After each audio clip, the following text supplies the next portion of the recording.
Bienvenue dans cette nouvelle vidéo où on couvre une fois de plus l'actu NBA. Aujourd'hui, on va parler du cas Jordan Poole. Jordan Poole qui vient d'être tout juste transféré des Warriors vers les Wizards en échange de Chris Paul. D'une part, les Warriors, ils reçoivent Chris Paul. Les Wizards, ils reçoivent Jordan Poole avec, je crois, des pics de draft, du genre que ce soit 2030, 2029, premier et second round, ainsi de suite. La problématique, c'est que ce trade de Jordan Poole vers les Wizards représente, c'est-à-dire une nouvelle vision, une nouvelle manière de voir les choses du côté des Warriors. Parce que les Warriors, du point de vue de l'ancien GM Bob Myers, ils étaient connus pour leur dynastie, pour leur manière d'élever les joueurs, si on peut dire ça comme ça, pour leur manière de faire grandir les joueurs. En fait, ils n'étaient pas du genre à trader des jeunes joueurs aussi facilement, surtout des joueurs avec le potentiel des joueurs sur qui ils ont misé, c'est-à-dire Jordan Poole l'année dernière qui a paraphraser un contrat de, je sais pas, plus de 120 millions, 125 millions, 140 millions. Donc, c'est assez surprenant, pas étonnant, mais surprenant dans la mesure où, dès le début de la saison dernière, cette saison qui vient de s'achever, il y a une problématique entre Jordan Poole et Draymond Green qui s'est consolidée par une vidéo devenue virale dans laquelle on voit Jordan Poole se faire puncher par Draymond Green. Et les échos qui sont sortis étaient comme quoi Jordan Poole, il est arrogant, Jordan Poole, il n'écoute pas les gens, il n'écoute pas les anciens, il n'écoute pas les autres, il fait ce qu'il veut, en gros, c'est tête brûlée, quoi. Et dans le vestiaire, ça n'avait pas l'air de se passer aussi bien qu'on aurait pu l'imaginer. Et ça s'est traduit à maintes reprises, d'autant plus en cours de saison. On a vu plusieurs fois des excès des débordements par rapport à son comportement vis-à-vis des joueurs cadres comme Steph Curry, qui a déchiré son maillot sur un match parmi tant d'autres où Jordan Poole, il a pris une fois de plus une décision irréfléchie qui n'allait pas dans le sens du jeu, que ce soit Draymond Green, que ce soit Klay Thompson, que ce soit Steph Curry. On a vu des moments où ils en avaient tout simplement marre parce qu'on avait l'impression qu'il parlait, mais Jordan Poole, il n'en faisait qu'à sa tête. Maintenant, ils ont tradé un Jordan Poole qui a, je sais même pas s'il a 25 ans, il doit avoir peut-être 23, 24 ans, pour un Chris Paul qui a 38 ans, qui se blesse tout le temps, qui n'est pas vraiment, on ne peut pas vraiment compter sur lui, c'est pas vraiment une valeur sûre, non seulement du point de vue de son âge et de son état physique. Donc cette nouvelle politique de recrutement, si on peut dire comme ça, est assez étonnante, est assez surprenante du côté des Warriors. Maintenant, ceci mis à part, on essaie d'imaginer comment Chris Paul pourrait fitter dans cette équipe. On sait, il ne vient pas pour avoir une place de titulaire indiscutée. Non, il vient pour limite sortir de banc, gérer la deuxième équipe. On sait, Chris Paul, c'est pas un joueur qui se repose sur son physique, c'est un joueur qui se repose sur son mental, sur son QI basket. Donc le simple fait de mettre la balle au bon endroit, au bon moment, faire les bonnes passes au bon joueur, les décaler dans les meilleurs spots, ça c'est peu importe son âge. Ce sont des trucs que même si physiquement tu vieillis dans la tête, ça ne s'oublie pas, quoi. Ce sont des trucs dans la tête, ça va rester là pour un bon bout de temps, quoi. En ce qui concerne Steph Curry, Draymond Green et Klay Thompson, on n'a pas vraiment eu des échos par rapport à eux parce que ce sont des cadres de l'équipe. Donc Draymond Green, lui, lors de la vidéo précédente, j'ai dit il avait opt-out. Il n'a pas pris sa player option, du coup il devient free agent. Et on ne sait pas ce qui peut se passer. Il peut tout autant re-signer avec les Warriors comme il peut s'en aller. Et ça pourra confirmer une fois de plus que les Warriors essayent de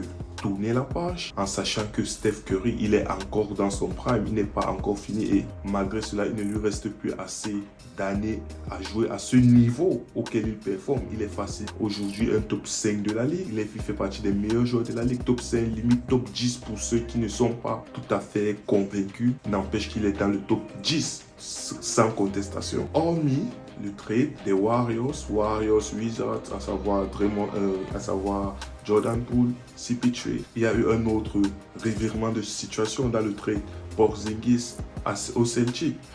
De base, Porzingis, lorsqu'il partait au Celtic, le deal initial incluait Malcolm Brogdon qui devait partir aux Clippers.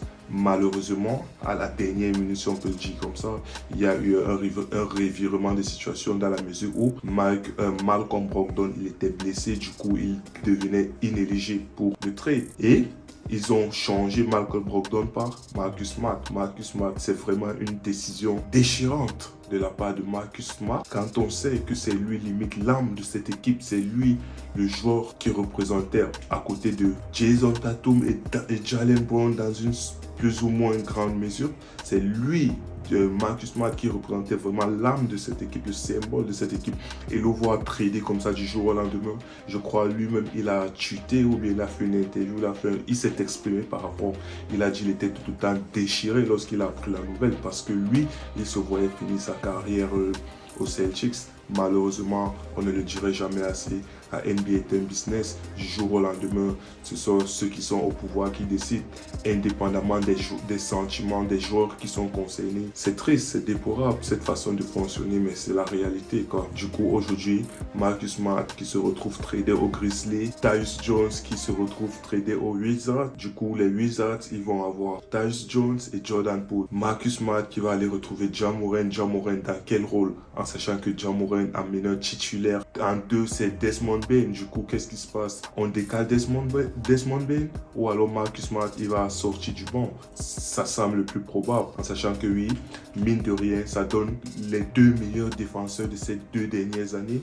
À savoir l'année dernière, c'était Marcus Smart qui était défenseur de l'année. Et la saison qui vient de finir ici, c'était Jaren Jackson Jr., défenseur de l'année. Donc, sur ce point de vue, ça peut représenter un avantage certain, mis à part le fait que Marcus Smart, il amène cette niaque, cette pointe, cette concentration, cette capacité de dire au mec, allez, arrêtez de faire les conneries maintenant, concentrez-vous sur le jeu. Ce truc-là que Steven Adams l'a essayé d'apporter, malheureusement, ces jeunes des Grizzlies, ils n'ont pas vraiment voulu suivre, de par peut-être le pédigré sportif de Steven Adams, et c'est déplorable. Malheureusement, c'est la réalité. Hormis cette actualité NBA, il y a eu la draft cette nuit, qui a vu Victor Wembanyama, sans surprise, être sélectionné numéro 1 et qui atterrit du côté des Spurs. Ça, c'était, comment on dit, ça fait limite un mois qu'on avait la certitude qu'il allait être choisi en pick numéro 1, il allait atterrir chez les Spurs. Donc, c'était plus vraiment une surprise. Maintenant, la surprise était au niveau du top 2 et du top 3. Le top 2 et le top 3 qui se jouaient, en sachant que le top 2, deuxième pick, ce sont les Hornets qui ont le deuxième pick, et le troisième pick, ce sont les Blazers. Ça se jouait, cette deuxième et troisième place se jouait entre deux joueurs, Brandon Miller et Scoot Henderson. Maintenant, Scoot Henderson, des deux, c'est le joueur le plus talentueux, c'est le joueur qui pour moi a le plus haut plafond.